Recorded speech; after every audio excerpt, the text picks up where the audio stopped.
only have one slide for today, so I kept it very easy for myself. Our speakers later on have a lot more to present, but I just wanted to show the importance the EU is giving to energy efficiency.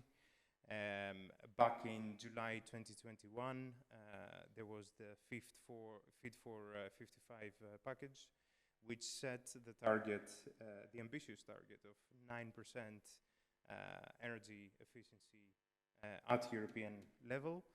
And then last year, July 2023, we saw the Energy Efficiency Directive, which increased that target to 11.7%, which is even more ambitious.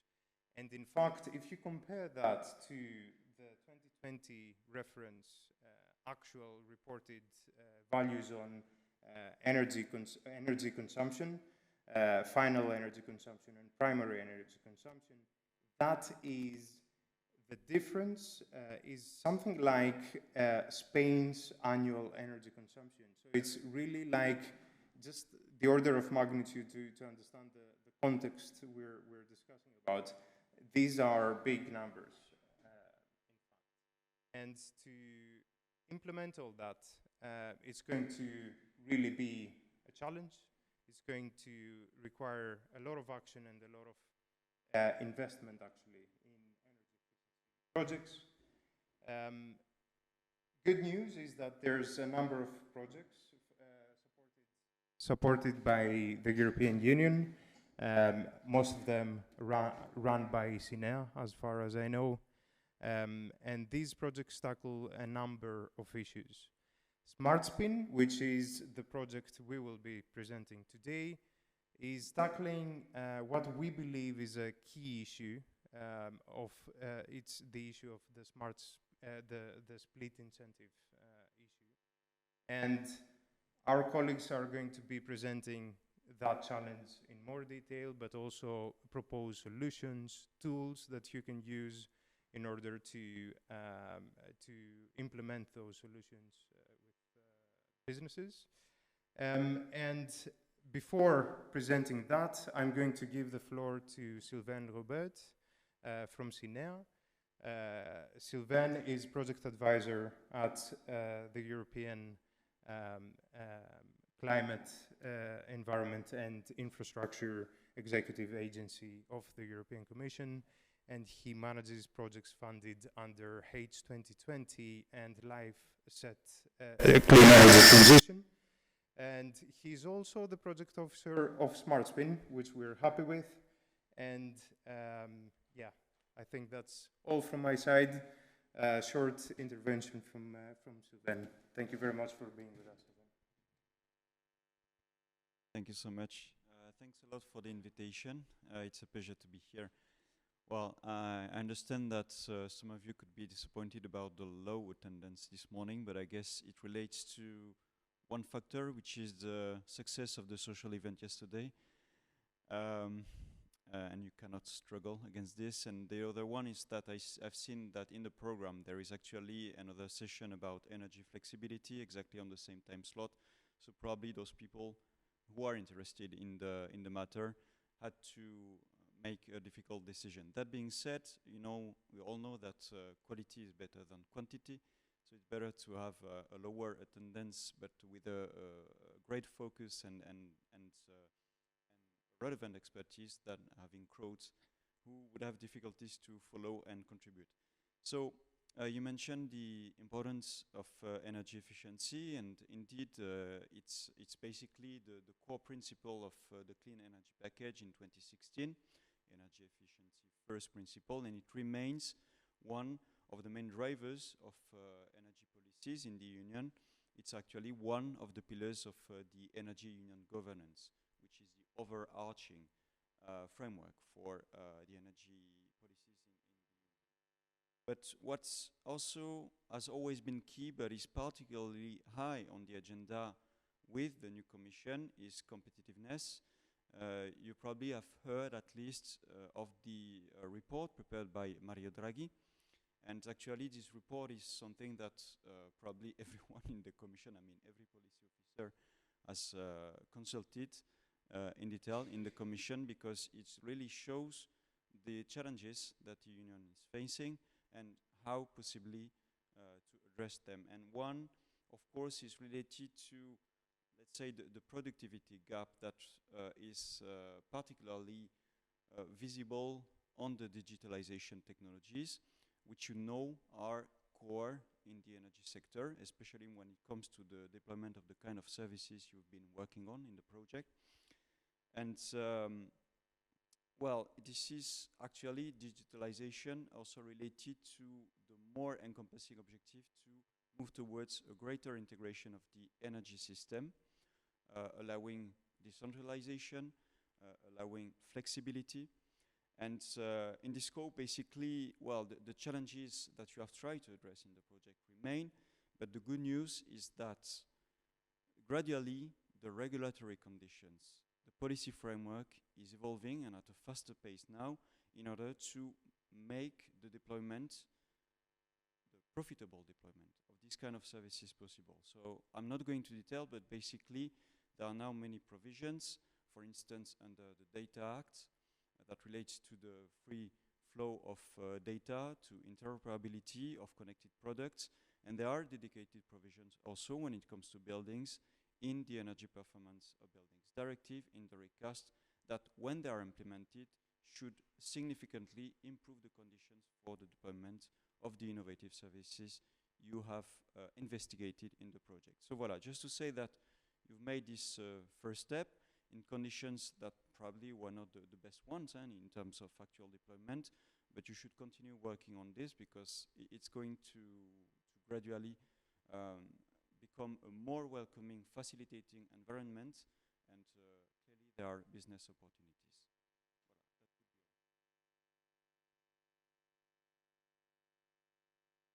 Very much, Sylvain.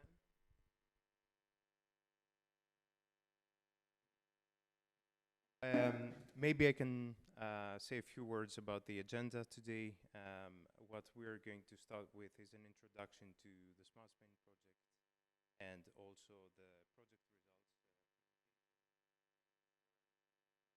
by the coordination team.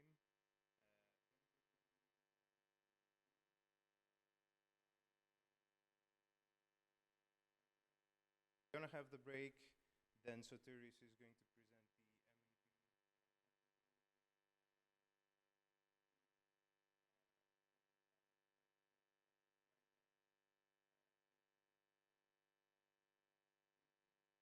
and at the end we're going to have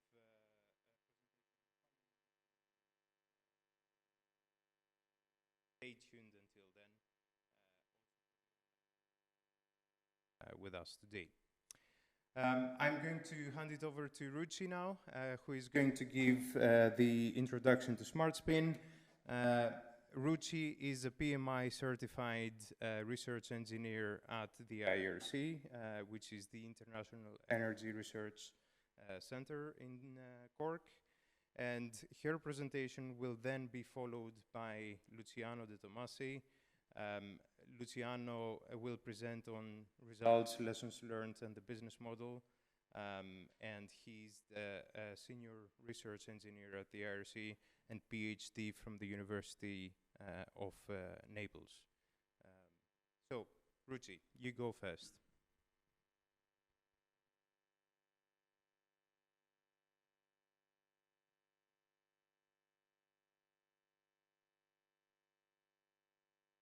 Good morning, everyone. I'm Ruchi Agrawal. I'm working with International Energy Research Center, and we are based in a beautiful city of Ireland called Cork. So I'm here to present the introduction of the project. So this project called SmartSPIN. It's a SmartSPIN project with 2 million euros of budget, 3 years duration with 4 months of extension, and we are delivering this project with the help of 7 partners based in 4 countries: Ireland, Greece, Netherlands, and Spain. So this project started with the problems of energy inefficiency in the European buildings, and we are trying to solve the split incentive issues. As we there are 25% of non-residential buildings out of 20, which contributes to 40% of energy consumption in Europe. And Article 19 of the Energy Efficiency Directives also supports, also requires member states to work on to remove regulatory and non-regulatory barriers related to split incentive issues. So, to solve these problems, we come up with a solution of SmartSPIN, which delivers an innovative business model to improve the energy efficiency and flexibility of buildings in commercial rented sector in such a way that we share fairer benefits between all the parties involved, that is landlord, tenants, and ESCOs. So these are the basic objectives. These are the objectives of SmartSPIN. So we are developing an innovative business model and contractual templates. We will demonstrate, we demonstrated feasibility and effectiveness of this business model. We are also showcasing the effectiveness of data collected on how we can use those data for control measures. We are addressing the barriers on energy efficiency in the target sectors, and we are engaging and providing training to key market stakeholders. So this project has been distributed into 7 work packages, with the package 2 being on the about the smart energy services. Work package 3 was more onto developing the contractual templates. Work package 4 was more on developing the data analysis. Work package 5 on demonstrating the developed services. Work package 6 was more into developing the business model. And work package 7 was dissemination of the activities. So basically, the SmartSPIN business model is a 2-stage approach, where in the first stage, there is an engagement between energy efficiency provider, which could be an ESCO, and the tenant, where we implement no cost.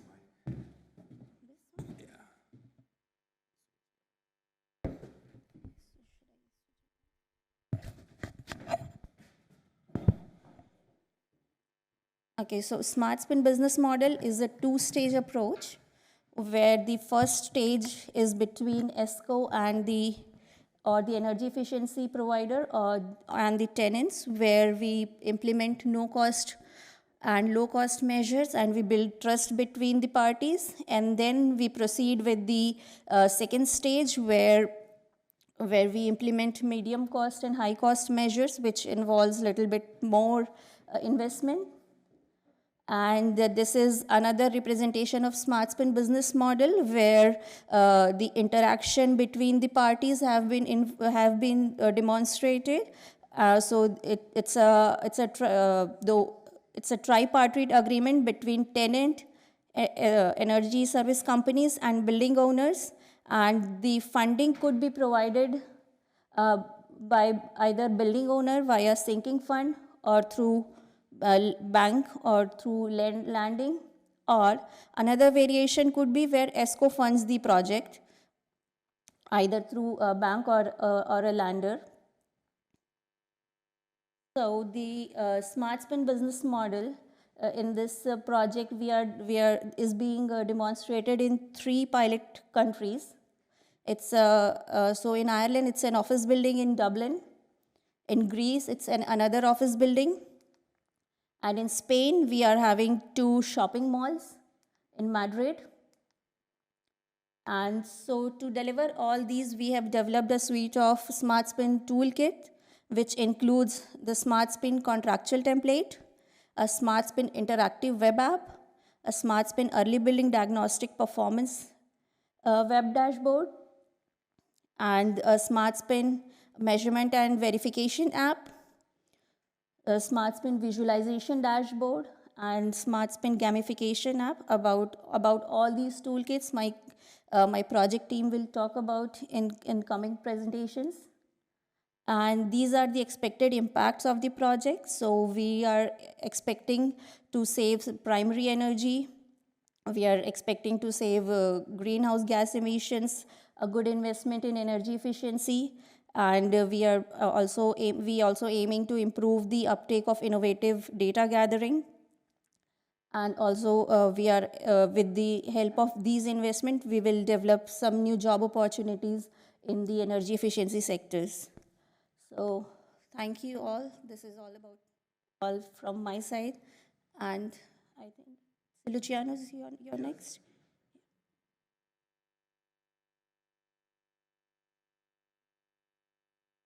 Next presentation.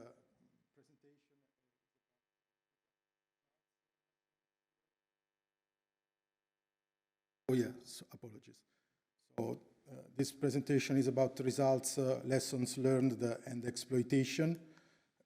So first of all, I will provide an update about the key performance indicators, ongoing activities about validation of the SmartSPIN business model, some arrangements that have been proposed at the pilot sites for the SmartSPIN energy service, and further exploitation of the concept. So in Ireland, the installation of energy efficiency measures is nearly completed.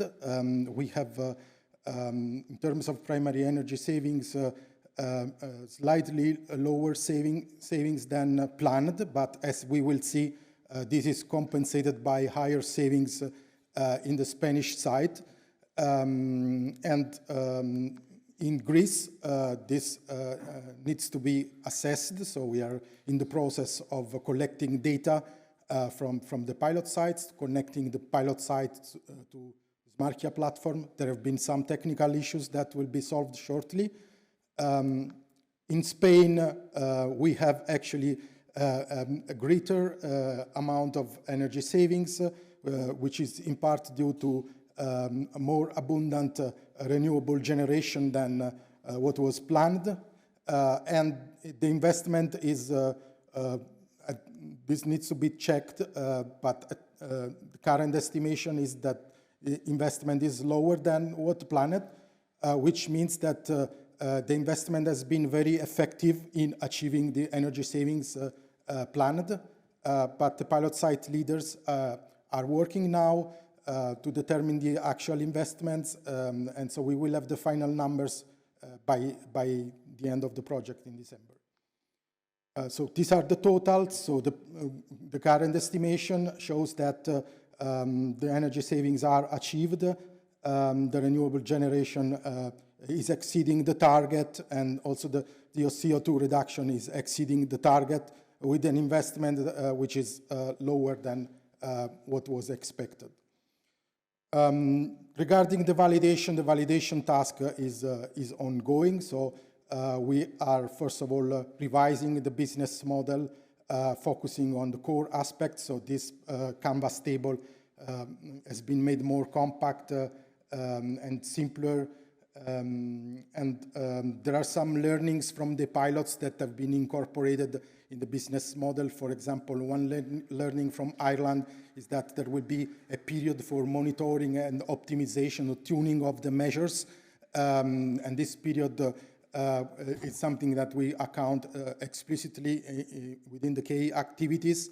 Another learning is that normally the renters, the tenants, pay the fee to the energy efficiency provider, but there could also be the case where the landlord occupies parts of the buildings and would pay also fee to the energy efficiency provider. Also, the customer segments have been rewritten, highlighting the different typologies of commercial buildings that where the SmartSPIN service could be deployed.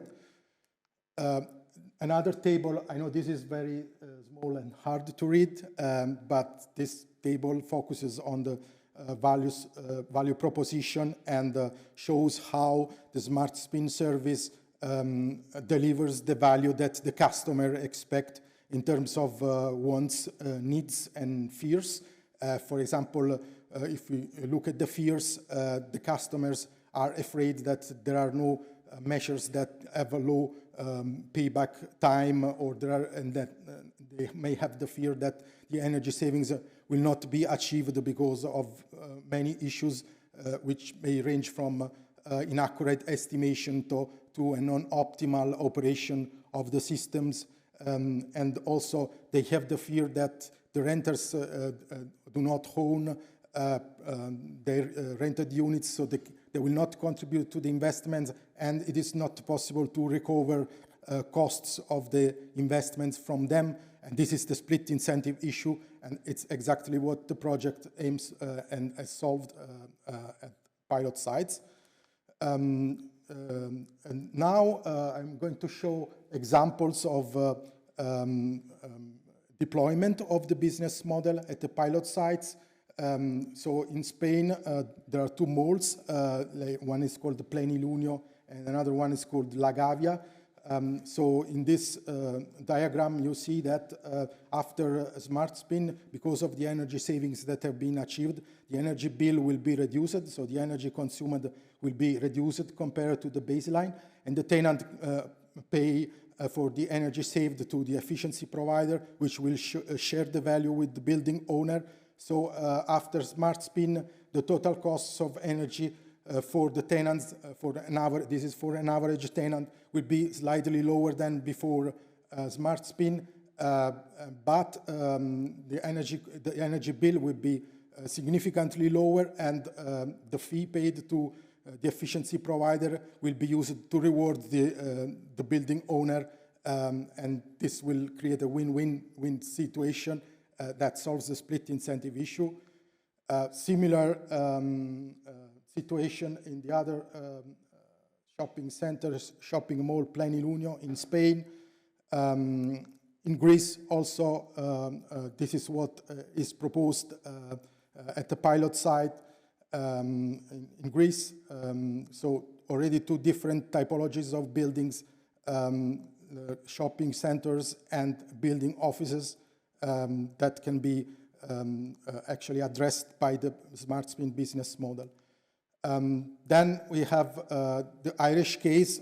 This is slightly different because they have agreed to implement monitoring and optimization time period, where basically the landlord is paying a fee to the ESCO, which is based on the actual performances in terms of energy savings, and the value of this fee is reduced in case the savings are not achieved. And after the monitoring phase, the landlord will consider how to recover the costs from the tenant. You see the dashed line in the diagram, and this may happen without involving the ESCO, because this is a small building with, I think, 3 renters. So it's not as big as the shopping center in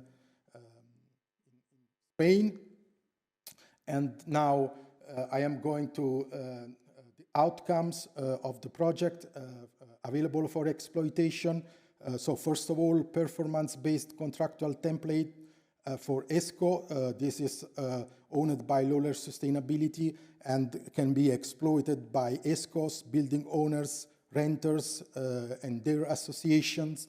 Then there is an interactive assessment tool owned by Technalia that can certainly be exploited by ESCOs, building service engineers, engineering consultants, energy consultants, and researchers. Then there is a platform-agnostic SmartSPIN platform set of models, which are platform-agnostic, owned by Technalia, that can be exploited in further research by energy consultants and by building services engineers.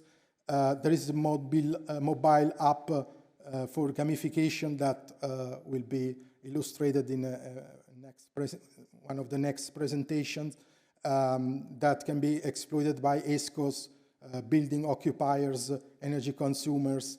And then there is a measurement and verification hub developed and owned by Hibes that can can be used by ESCOs, energy consultants, experts of measurement and verification, and researchers.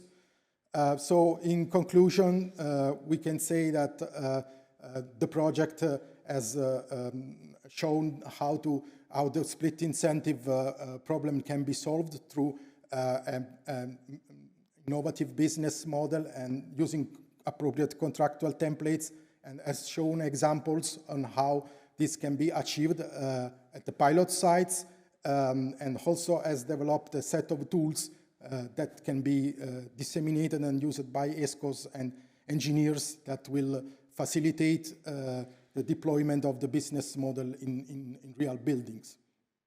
Okay, thank you. I think this is all. There is another presentation which I will go through because Eunice could not attend this event. So this presentation is about business model and the flexible tariff contract. You know that the SmartSPIN business model is based on a table called the Canvas that included 9 segments, and this resembles a template that was developed by a researcher named Osterwald. And this 9 segment cover key partners, key resources, key activities, value proposition, customer relationships, customer segments, channels, cost structure, and revenue streams. Our team has worked together actually to create this table, and the table that we have created and included in the deliverable 6.1 is quite detailed and includes lots of different entries, and so compared to the one I showed in the previous presentation, was more detailed and elaborated. So SmartSPIN is focusing on optimizing the energy usage, as you know, improve energy efficiency, and is doing this and does this fostering partnerships and delivering tailored solution to diverse customer segments.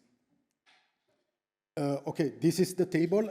I will not go through all the sections in details, but you may see that there are key partners, and here the partners range from suppliers of materials and technologies to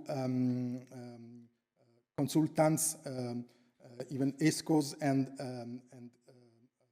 energy efficiency providers. The key activities here are oriented to implement, first of all, select the measures, implement the measures, and establish a smart energy service where the clients pay a fee to the energy efficiency provider that will guarantee a certain level of energy savings.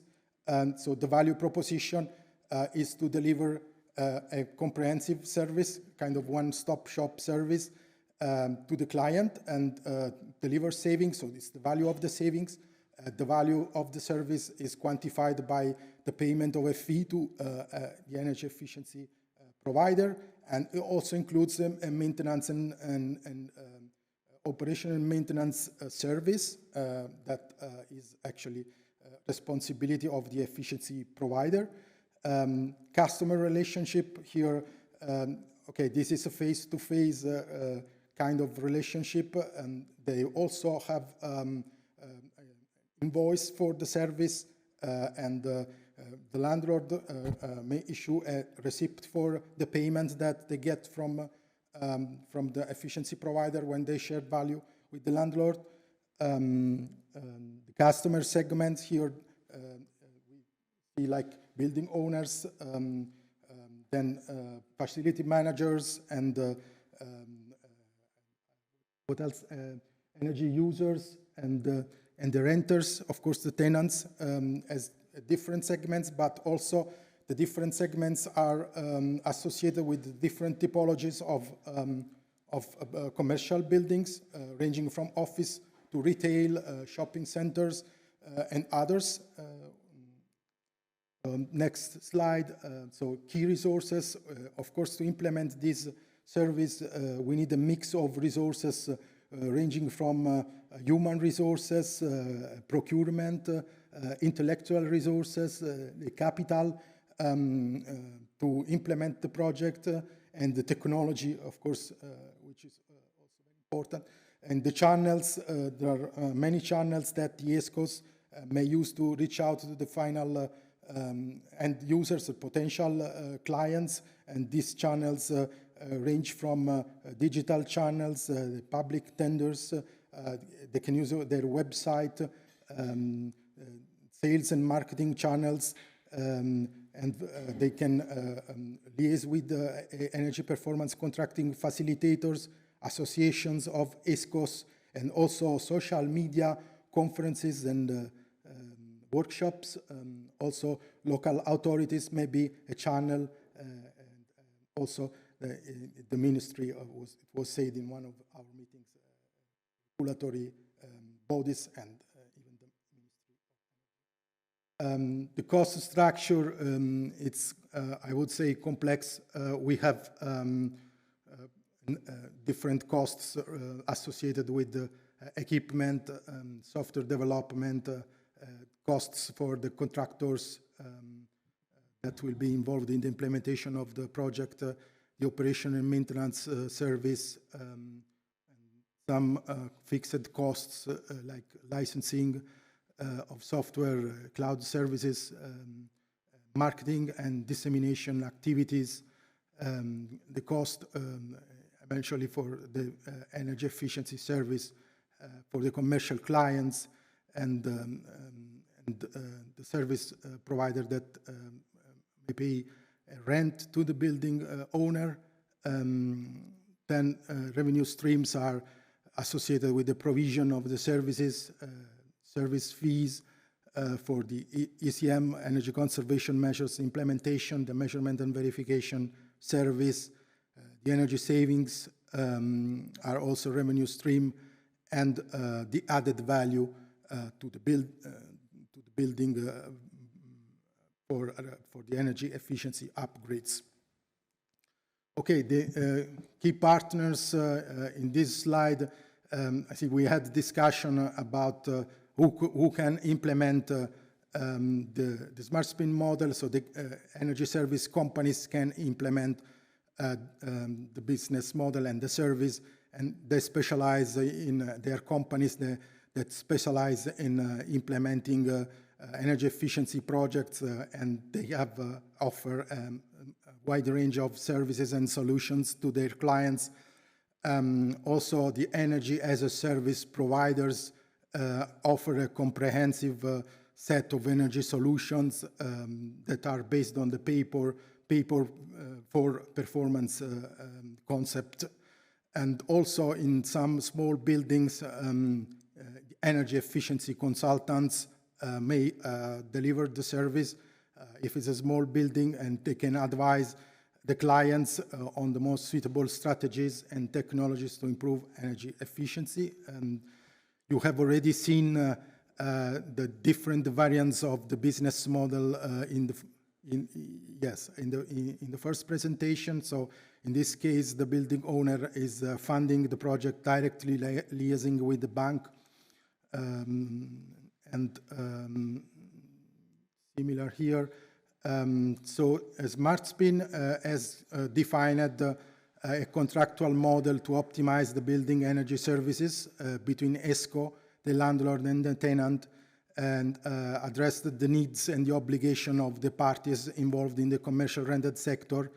And the findings can be used to draft a bespoke contract involving more than two parties, like landlords, tenants, and an efficiency provider. Also, UNIS worked on a flexible tariff template that linked the system marginal price of electricity to the electricity price paid by the customer. So they have developed a template that facilitates and rewards load shifting. So when the client shifts the load from hours of the day where the S&P is higher to times of the day where this price is low. They get rewarded with a convenient electricity tariff, and that's the idea of the flexible tariff. I think this is all.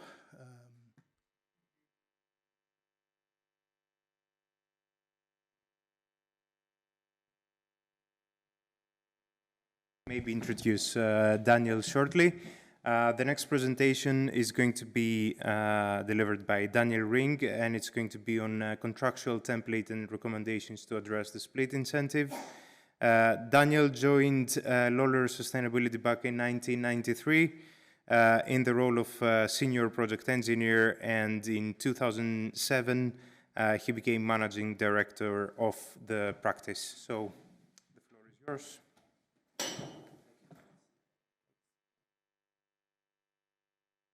Everyone. Sometimes the idea of a contractual template and a presentation on it mightn't be very exciting to people, so I've decided not to bring you through reams of clauses around the legalities. I think it's important that we talk about how we can implement it and the challenges of implementing it. So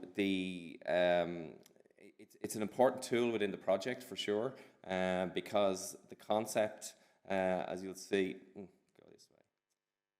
Yeah, so the concept is very much around a long-term relationship with a site where, as an energy contractor or energy service provider, you're generating savings that are paying for a capital investment or a variant of that. So in terms of what I wanted to cover this morning was really just, the concept itself, the contractual landscape that exists in buildings and with owners, because that's quite important, because we can arrive with our own predetermined ideas around what will work as a model, but if we arrive in an environment where already there may be barriers or something pulling against us, it's important that we recognize that at an early stage and we do some profiling around that. I'll touch a little bit on, obviously, some of the clauses themselves are the relevant ones, and then just talk about, I suppose, finding suitable landscape for this SmartSPIN concept. Also, the lease changes, because many of these buildings are in existing leases, and some of those lease arrangements are actually working against energy efficiency, okay? And then just some of the things that will help SmartSPIN be promoted, and then just our recommendations in terms of solving the split incentive. So as a concept, the idea at proposal stage was that we would work with the tenant. As we've kind of traveled our 3 years, we realized, well, actually, you could start with the landlord. So there are variations on this, but ultimately the concept is we would save energy, and that avoided energy would be used as a contribution to funding investments. That you would start with maybe a low cost or no cost intervention, and you would build relationships and build confidence around the concept of avoided energy, and then you'd move to larger projects. And that brought us to kind of a model where we would have maybe 2 guarantee periods. So we'd have an initial guarantee period for something like a lighting upgrade or a controls upgrade, or small fix that would generate confidence, a relationship, revenue, and then we would move to a second stage of that. So I suppose in terms of the contractual landscape, and I've got the image there of things that are the runners, that you can have a lot of people competing against you as you come with this bright new idea, and you can have people pulling against you as well with that.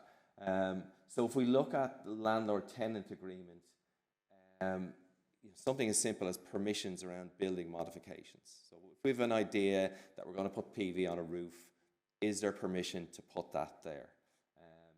we have an idea that we're going to change things internally, is there clauses mitigating or restricting us in the lease? So the lease terms, you know, the financial and non-financial, and you know, when they're reviewed. So working on pilot sites, what we found is that often if there was a lease if there wasn't a lease review on the horizon, there mightn't be a motivation to actually change anything. But if there was a lease review, then the actors would be more engaged. Okay, so you know, so in buildings you might get a situation. So with particular tenancies, you'd be really encouraged to engage. Other tenancies who are, you know, maybe mid-lease, less so. The treatment of energy costs and maintenance costs in agreements. So this is, you know, we found this in a lot of our assessments, is that lease agreements include the energy. So there's no motivation to actually reduce energy. So you know, that seems to be nearly a structural change that we need within lease agreements. Now there is, I suppose, through reporting that corporates have to do, they're looking to separate this anyway. So there is a movement, but currently the market, in a lot of the landscape, the tenant will be paying be an all-in cost, and so the incentive is to leave the lights on and leave the heat on. So it's working against energy efficiency. So that's something that needs to be. So finance agreements, you know, so this would be an agreement outside the SmartSPIN concept. So the building finance, is there restrictions there for an owner to go and borrow more money? Because if there is, that needs to be identified at an early stage. Things like debt to liquidity ratios. So again, it's to do with lending, but it can materially affect. So if you go into a landscape, you could invest a lot of time in trying to put our contract in place, and then you find that actually when the building owner goes back to the bank to get approval, it'll be and that's why off-balance sheet financing potential is important. I mean, the other thing we realised in, you know, putting together these contracts, that whilst we only looked at the commercial market, it's actually very relevant in the public sector. So the public sector is starved of funds. In many cases, they have buildings where they have a tenant. So if you take a municipal leisure centre, it's often operated by somebody separate from the owner. So again, it's you know, another split incentive, and a lot of the features that we looked at exist in the public sector.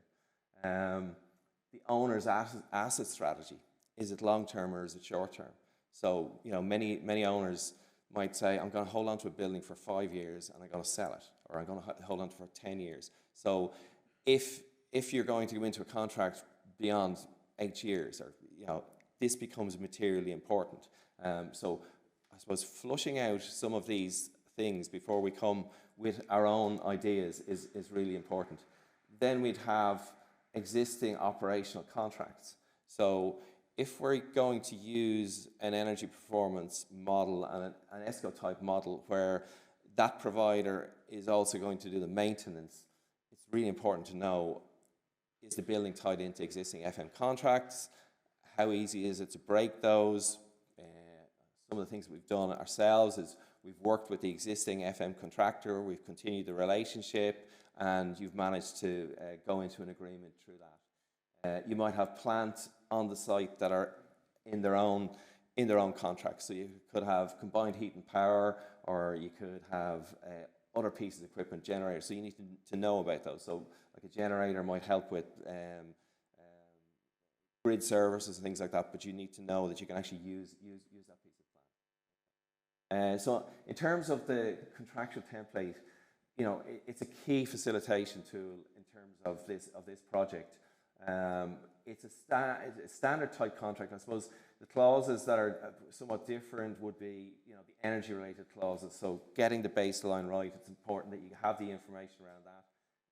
Energy cost savings apportionment. So I suppose a key part of this project was creating the visibility across landlord and tenancies so that there was assurance that if I was being asked for a contribution, or if you're telling me that I have avoided energy use, that physically I can see it, and I can see it in a dynamic way. So that's important.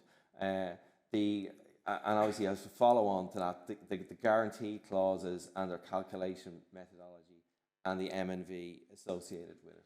Okay, so our contract is probably a 15-page front and back contract with a lot of clauses, terminations, and things like that. But essentially, performance contract. It also allows you add tenants to it. So if as you enter a scenario where you start with a single tenant, you can add tenants to that. Have to be vetted in terms of local legal.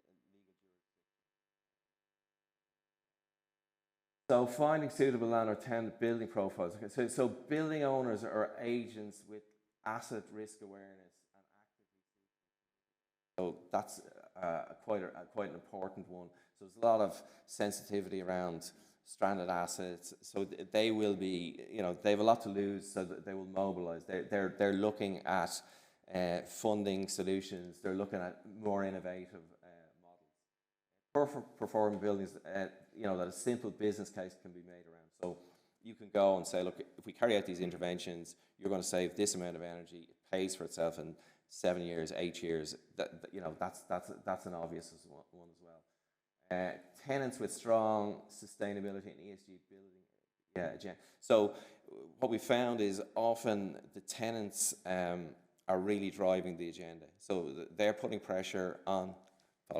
They're putting pressure on the landlord to carry out upgrades. Where the operating costs are high, tenant that values lower operational costs. So these are all, I suppose, points that we found. If they exist, there's a good chance of a positive.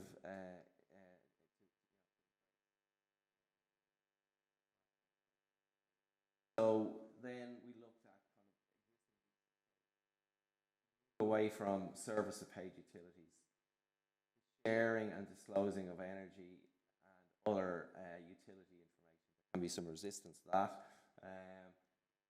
Have a cost recovery clause, so to allow a landlord or building owner recover costs, something that isn't in many leases. So move away from greyback reinstatement. So that's more embodied carbon. So we tend to have leases which make us strip everything back out at the end of a lease, where in fact it could be valuable fit out that could be retained. Tenant fit out to promote passive building features, cooling sink of a structure, agreement alterations so that tenants buy the on-site power. So if we put up large PV arrays, we need to be able to sell that electricity at a competitive rate to our tenants.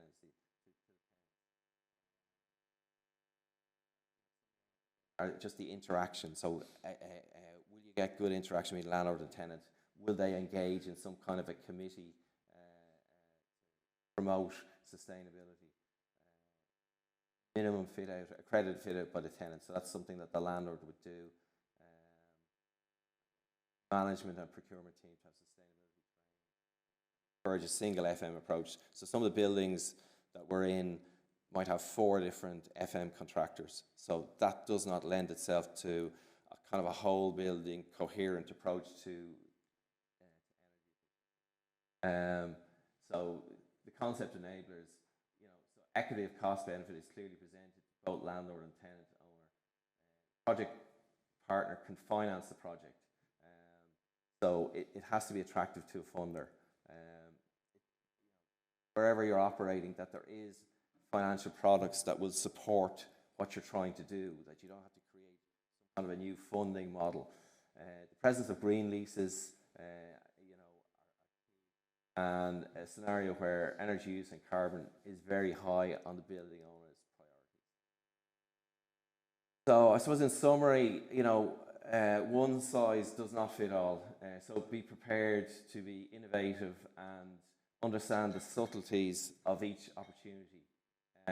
Do a good initial profiling and try to present as bespoke bespoke a building and occupier's proposition as possible.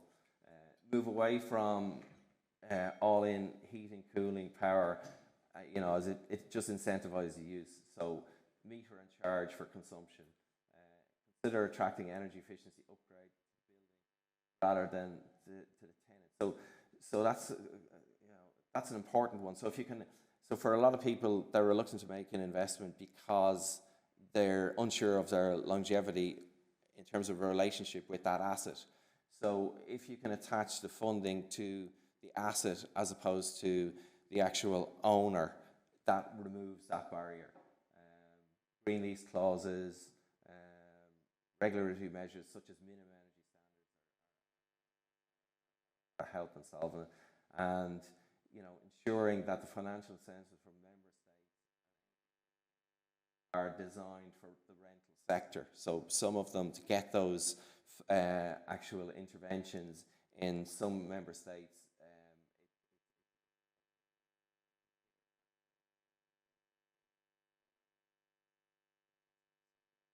Overrun. Thank you.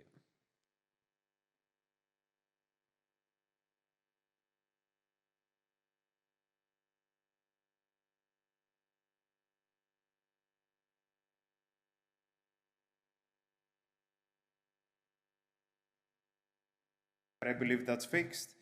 So if there is no more questions, then we're going to move to the next presentation.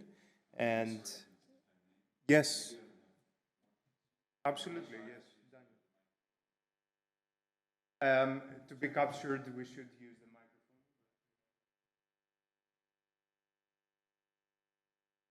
microphone. Come back again, please.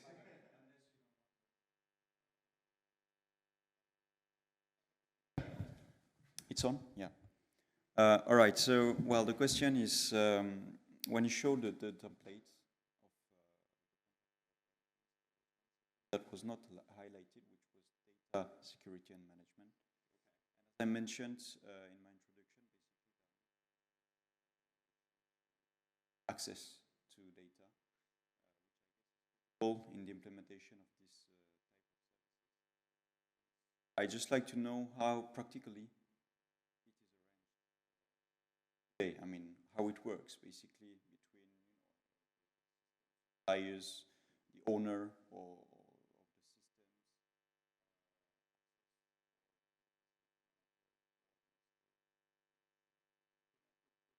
Question. So okay, I suppose maybe if I could draw on the pilot site that we have, challenges there. So obviously we're taking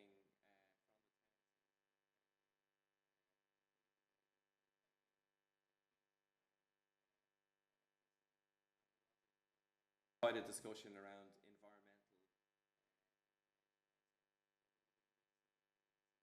environmental add some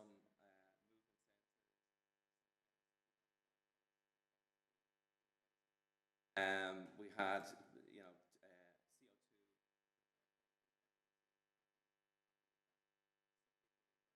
CO2 movement sensors. All of that information, we had to get consent tenant by tenant basis, and that comes back. It's then available through a portal, and they have their own logins. We were asked kind of probing enough questions by their data people around how it was going to be managed, how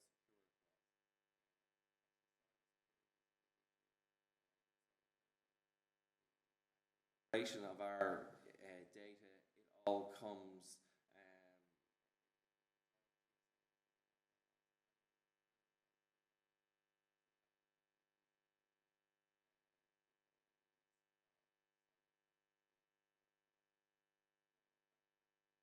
helps in terms of answering.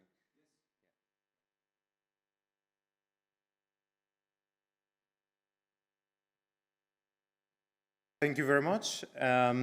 We are going to move to the next presentation, which is delivered by Olaya Aguiarte from Tecnalia on SmartSPIN early building performance diagnostics. Olaya holds a PhD in energy efficiency and sustainability in engineering and architecture. She is part of the building technologies team at Tecnalia and focuses on the energy efficiency simulation of buildings. So, Olaya, the floor is yours.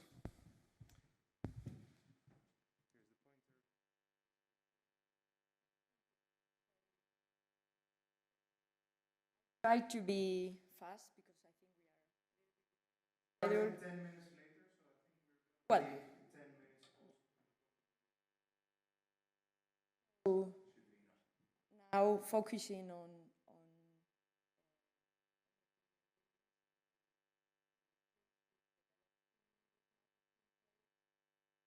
I wanted to first give some context of what we've done and why we've done. So as most of you will know, the characterization of the energy for measurement and verification processes or to diagnose the building's performance, usually defined in a particular way for each installation and each building, and is usually need specialized. Knowing that the growing interest of energy saving tool to recognize the energy savings, this leads to the necessity of homogenization.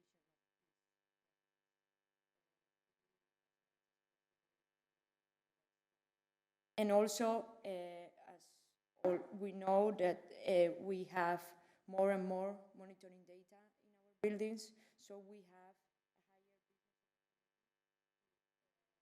a higher advantage of this. So one of the tools we've developed in the project, we call it vSmart.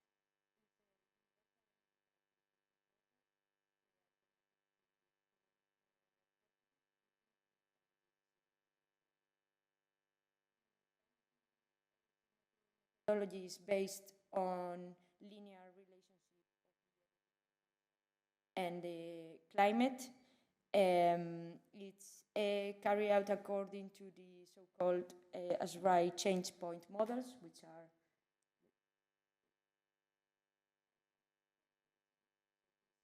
are 5 different models which allow the linear characterization of the heating. So with just some data points, we could know when my building starts demanding energy. How is that demand, depending on the slope? Then if I have a horizontal, it would be my domestic. And apart from that, we also added some other diagnoses to find consumption, which is considered we are not supposed to consume, etc. So this tool could be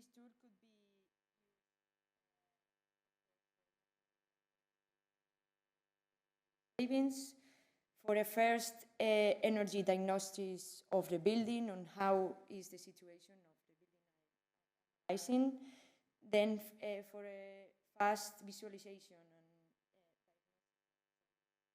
and anomalies for immediate and rapid identification of some deficiencies, be early intervent. Apart from that, it could be used for a building within a portfolio. If we have like 5, 10, 50 buildings that they are supposed to our energy consumption pattern, we could easily identify are not working properly. Also to evaluate the performance of some asset over time if we do some changes on it. And finally, it could also be used for a cost forecasting of the energy. So the potential users of the tool would be energy service companies that could manage those deviations with accuracy and mainly agility. then experienced measurement and verification professionals that could add this tool to their portfolio. This automatization, and finally, companies specializing in data visualization on building energy could also add this tool to their. So now I'm gonna show you an example with one of the pilot sites of the SmartSPIN project, which is an office in Dublin. Well, it's a building in Dublin composed by different offices with common opening hours, like Monday to Friday from 8 to 5, and they are no energy intensive processes. So it's mainly, energy is mainly consumed for systems and HVAC systems. So there is no industrial kitchen or laundries or whatever other kind of systems. And they have electricity and natural gas consumption. A screenshot of the tool. There are some required data that would be the following. First, you have to select the building location. Then now it's are the 3 cities of the SmartSPIN pilot sites, but this could be, of course, changed and add more cities. This is for the weather data. Then the building size must be added, and then some information about the energy, so the data is provided. So if that data is for electricity, comes from electricity or natural gas or other type of fuels, and which service is provided with this data. If it is just heating, cooling, or both of the systems. And then also to add more diagnosis to the data, it is important to add the opening and closing hours and the days of the week that the building is working. So with that, we will obtain this figure and some explanation, fast explanation of the data, which in this case, for example, the natural gas consumption of the Dublin's building, it was found that almost 30% of the total annual consumption was happening in non-working hours, which are the red dots you can see in the bottom of the figure. So that's something that it could be easily solved by finding why the natural gas boiler is working during non-working hours and try to reduce this consumption. Then it was also found, well identified, that the heating starts with when the mean outdoor temperature is 15.6. This could be considered a size, so my building is demanding me heating when the temperature still is high outside. So this could be due to low insulation of the building or high infiltrations, or that their systems do not work properly. So this also makes me easily think of what is not working properly and where should I start checking for savings. And finally, this is not added in the tool per se, because it was added more for the project, but to show you how also the tool could be more effective, we added just like having different colors in the figure, because it's just that. We can see that the consumption in bank holidays, which are the pink dots that are in the figure, it was found that the system or the building doesn't know where the bank holidays are. So it works as a Monday or a Tuesday. So there we have a huge consumption that could be easily avoided. Then there were also found some anomalies during the week consumption that could be analyzed. Like we could identify some of the dots and see, okay, this was the 15th of February. Let's check if something different happened, or if we forgot something, or if the maintenance guys came to do something. And finally, by dividing the data in summer and winter period, it was also found that the consumption during summer, there were no heating. So even that the building was allegedly demanding heating, during summer days, the heating was switched off. And I think that we asked Daniel, and actually it was true, like from 21st of June to 21st of September, the boiler was switched off. So that's why we have these yellow dots in a horizontal way. So that would be all from my side. So if you have any questions or something, I will be happy to answer them. Any questions? No. The last presentation for this first half is actually a dual presentation that was supposed to be delivered by Alvaro from SmartSPIN, but he felt unwell yesterday evening, and today he's not with us. So Luciano has kindly offered My to pleasure. cover for Thank his you. absence. Thank you, Luciano. Okay, so this presentation is titled Dynamic Dashboards for Empowering Energy Efficiency, and SmartSPIN has actually developed a dashboard to the benefit of the stakeholders, such as tenants, landlords, facility managers, ESCOs, and the purpose is to provide tailored insights to track and improve energy performance, making energy management transparent and actionable. Okay, so these are some graphs out of the dashboard, some graphs about electricity consumption, distribution in the current month for different loads, so the mall, HVAC 1, HVAC 2, outdoor lighting, the parking. So the dashboard can show a breakdown of the energy consumption for different loads and provide the following metrics: real-time energy consumption, comparison against baseline, and recommendations for improving energy efficiency. Linked to the dashboard, there are some data-driven algorithms for predictive analytics that can be used for forecasting energy consumption using weather and occupancy data, real-time integration of the dashboard with these algorithms for proactive decision-making has been achieved.